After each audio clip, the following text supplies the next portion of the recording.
being addressed by what you're now saying. Yeah. The key issue is, historically, have Muslims understood 929, which could be understood as an excuse to expand the political realm of Islam based upon the religious affiliation? People have argued like attacked, that. Yeah. Have Islamic scholars traditionally understood that to be restrained by Surah 60, Ayah 8? Yes. Yes. Okay. Because I'll tell you why. Okay.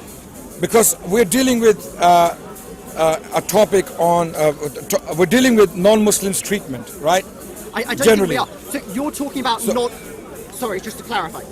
We're talking about the policy of non-Muslims in conflict, right? But I'm talking about the policy towards non-Muslims outside of the Islamic State, whereas it sounds like you're talking about the policy towards non-Muslims within the Islamic State. No, even outside of the Islamic State, non-Muslims who want peace or desire peace, no hostilities against them. Well, how do we know this? Okay. From the life of the Prophet. Prophet had treaties with the Jewish tribes. The Prophet had treaties with almost over 10 Jewish tribes who are mentioned in the Treaty of Medina. Okay, so you see, I'm talking to Richard now. He's a decent Christian. I can talk to him all day. Okay, I'm talking to this Christian gentleman who's filming our discussion. So the Prophet is Jewish tribes are mentioned by name who had a treaty with the Prophet. Some of them, they went against the treaty and attacked the Muslims, and then they were fought. Okay, the Prophet fought them, and one tribe in particular was fighting men were executed. Other two tribes, they were exiled to outside Arabia. Okay, so it is now clear that the policy of Muslims or Islam with regards to non-Muslims is that the default policy is that you live in peace, you live in harmony, you don't fight them, you don't look for trouble. Okay, if they attack you, then you can retaliate. You can defend yourselves. Okay, but if someone wants peace, you can't go out and start making trouble with them and attacking them. But with that particular point, it may well be the case that Muhammad had peace towards these Jewish tribes, but they were within the community. Which isn't the point I'm kind of addressing. So the way that a lot of non-Muslims interpret 929 is this was a universal mandate to go and attack people outside of the political realm of Islam for the sake of their religion. Non-Muslims will often say this is what happened with the Islamic conquests after Muhammad. That's a different scenario to what's happening in Medina. Okay, I understand your question now. You're talking about two concepts in Islam: the jihad, the defensive jihad, and the progressive jihad, what they call the progressive jihad. Okay, so can Muslims attack other nations as a nation? This is an academic question now. Okay, we're discussing. Can Muslim nations attack other nations unprovoked? No. The answer is no. Okay, they cannot. Okay, now with regards to expansion, the early Islamic expansion, what were the causes? Why did the Muslims go out and fight other nations? The Romans were attacking them. The Persians were attacking them. The Persian emperor was actually threatening the Prophet of Islam. Okay, so we have examples. Now, what if there are people who are being oppressed in another nation and they invite the Muslims to intervene? Okay, foreign intervention, what we call. Then that might be legitimate. Sorry, I don't mean to interrupt you, I feel we're going down a different route. For whatever reason, Muslims in reality did go out and expand the reign of Islam, whether that's in self-defense, whether that's liberation, whatever. They did, no doubt. You made a statement that Muslims are not allowed to attack those who are not attacking them. Yes. Okay? Yes. I've still not seen that backed up. Could you back that up for me?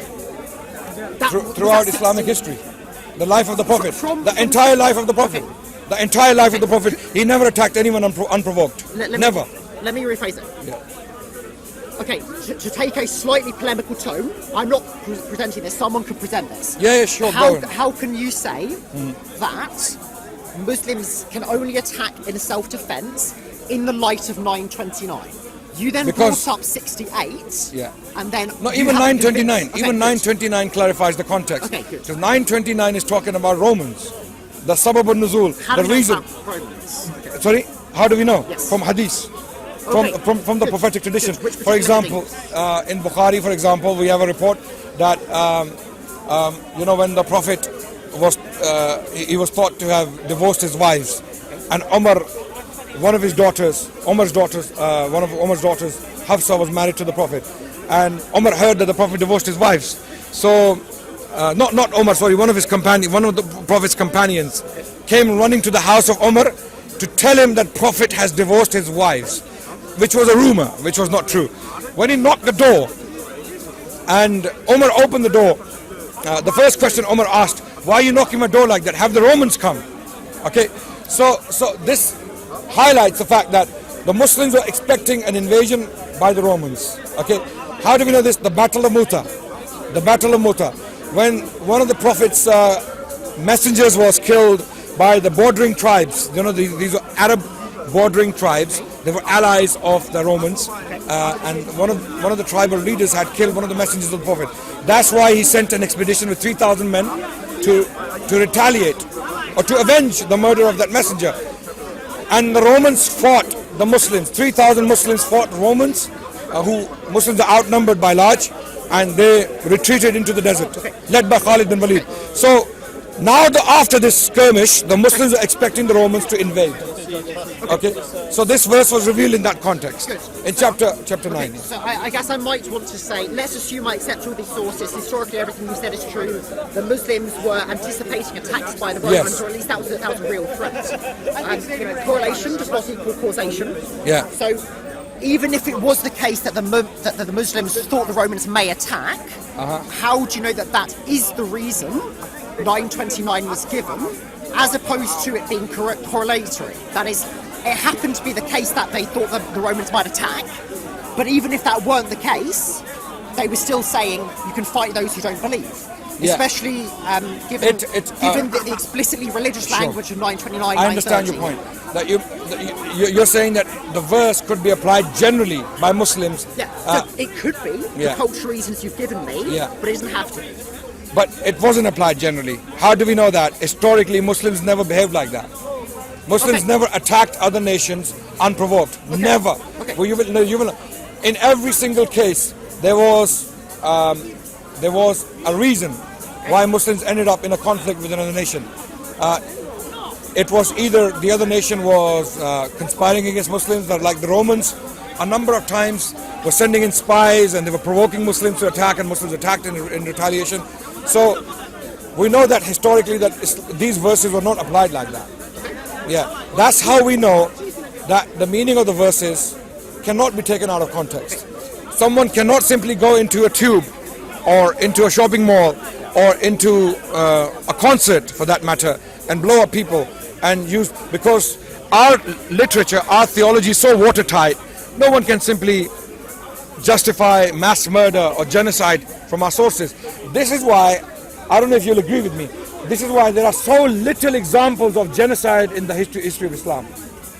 The only example you will find is Armenian genocide, which was actually done by young Turks. It wasn't the Ottoman government. It were not the Ottomans who were responsible for that genocide. It were the young Turks, a secular group of young Turkish officers who had taken over the government, and they are the ones who did this. So you will not find an example of genocide. For Timur Lane is another example. Okay, Timur the Lame.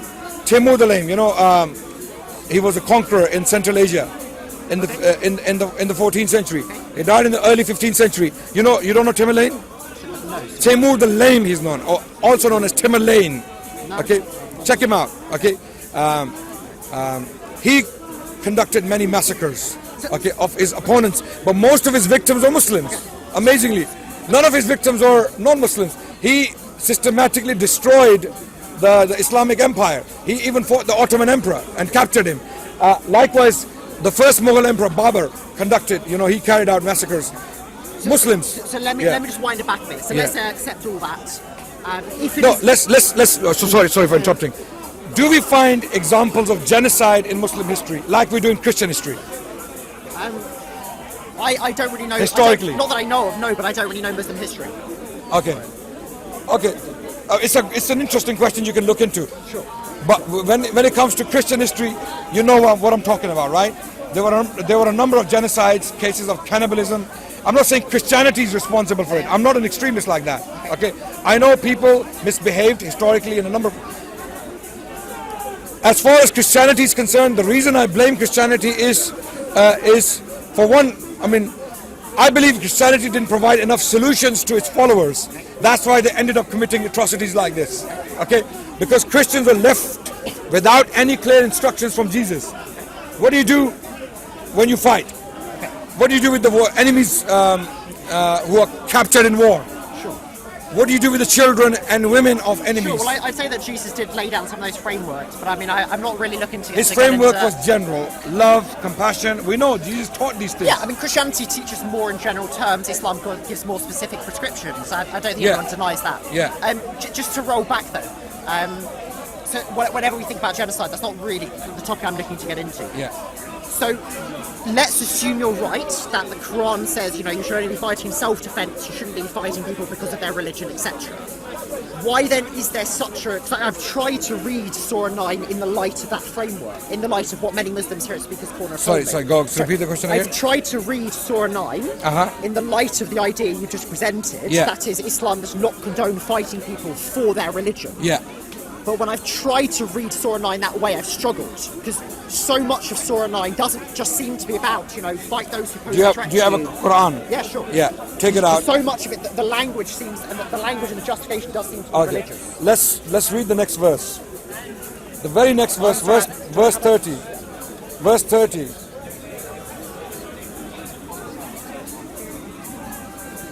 I see your point. Okay. So, it's chapter 9 verse 29 states, fight against such of those who have been given the scripture as believe not in Allah nor the last day, and forbid not that what Allah has forbidden by his messenger, and follow not the religion of truth until they pay the tribute readily being brought low. Even if we were to stop here, not go further, it's clear that it's talking about non-believers who are fighting you. How do we know this? The option of jizya is there. If they choose to pay jizya, you don't fight them. It's forbidden to fight them. If non-Muslims are subdued, for example, if they have become weaker militarily, okay, and they have chosen not to fight anymore, okay, you're not fighting them. Okay, it's not indiscriminate fighting just because they're disbelievers. No. But this doesn't rule that out. It's quite possible, as many here believe, for example, that Muslim armies can attack non-Muslim countries because of their religion until they pay jizya, in which case they don't have to be killed. Yeah. That doesn't. The fact that jizya is there doesn't at all rule out the possibility they're being fought for their religion. That fits just as well into both frameworks. I see your point, that they're simply being fought for their religion. That's right. Okay. Yeah, that's the point you're making. Given what you're saying, I would expect verses like this to say, fight those who fight you until they stop fighting, and then Allah is most merciful, whatever. But the stress of this and verse 30, which if I may just read, and the Jews say Ezra is the son of Allah, and the Christians say the Messiah is the son of Allah. That is their saying with their mouths. They imitate the saying of those who disbelieved of old. Allah's curse be on them how they are deluded from the truth, and it carries on. Yeah. The overwhelming stress, the theme of these verses seem to be they are wrong in their religion, and that's why you should fight them. Okay, that's very interesting. If that's the case, if the command was to generally fight them, okay, for their religion, then Muslims would have been in perpetual warfare with Jews and Christians. There would be no periods of peace. Now, jizya is not the only option, by the way. Okay. We have another option called ahad.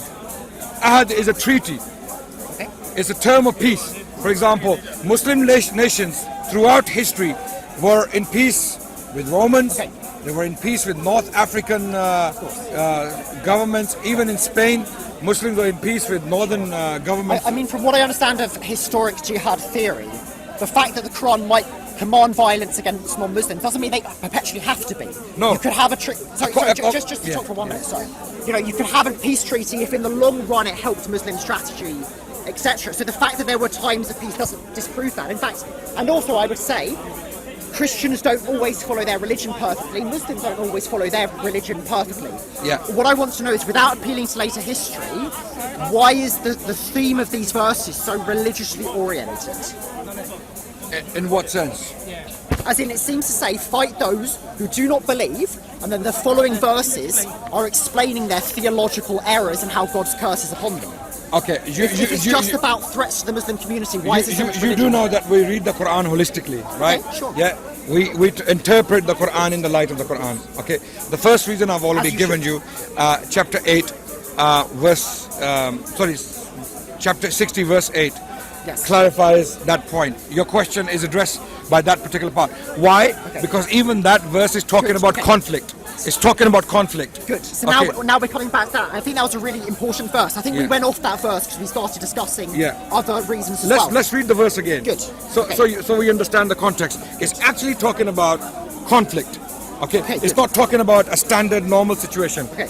Allah forbids you not those who did not make war against you on account of religion and did not drive you out from your homes, that you should show them kindness and deal justly with them. Allah loves the just dealers. So it is clear that your understanding, as you're saying that people can misunderstand it that way, and people can be in perpetual warfare with Christians and Jews because of that verse.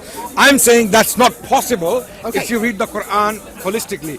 If you read the Quran as one text, as one uniform text, it is not possible to interpret that verse in that way. Also, another point I wanted to raise was chapter 2, again, reading the Quran as a uniform text. Fight in the way. Chapter 2, verse 190. Fight in the way of Allah against those who fight against you. But begin not hostilities. So you should not be the ones to begin hostilities. Allah loves not aggressors. And slay them wherever you find them, and drive them out of the places from where they drove you out. For persecution is worse than slaughter. So if you're being persecuted, fight back. Don't just sit there and turn the other cheek, like Christianity, like the Christians believe, right? So, like some Christians believe. And fight not with them at the inviolable places of worship until they first attack you there. So if they attack you, see, when you read the Quran, it's all about if they attack you, if they attack you, then fight back, okay? And don't, So again, this means in a state of war, and only the governments can decide.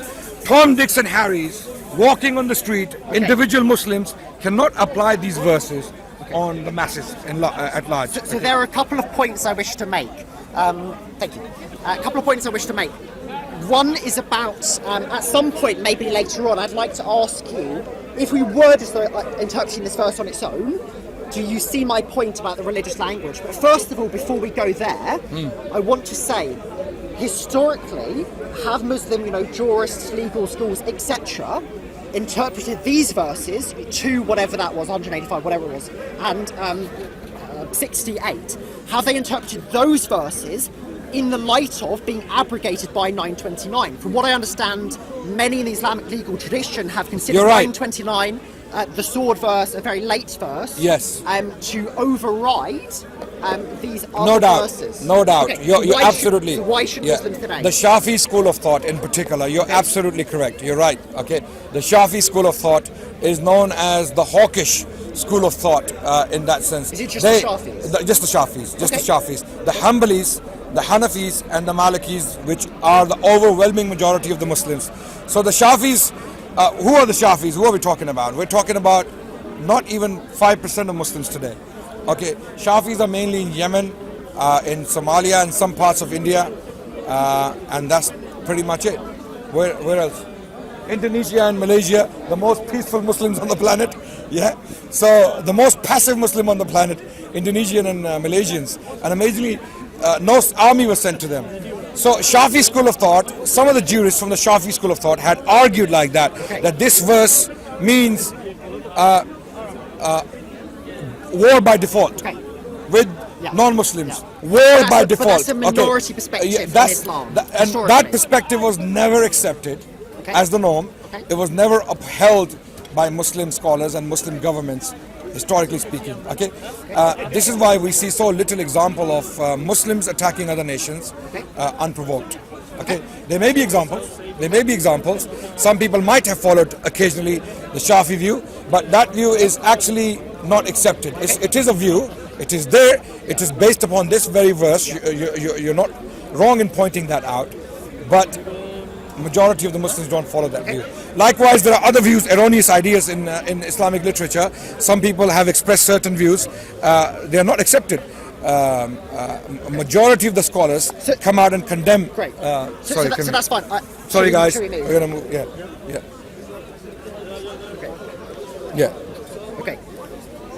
closer to a drug. I understand that. Well, someone's smoking something, huh? That's it. Is that what you're trying to get?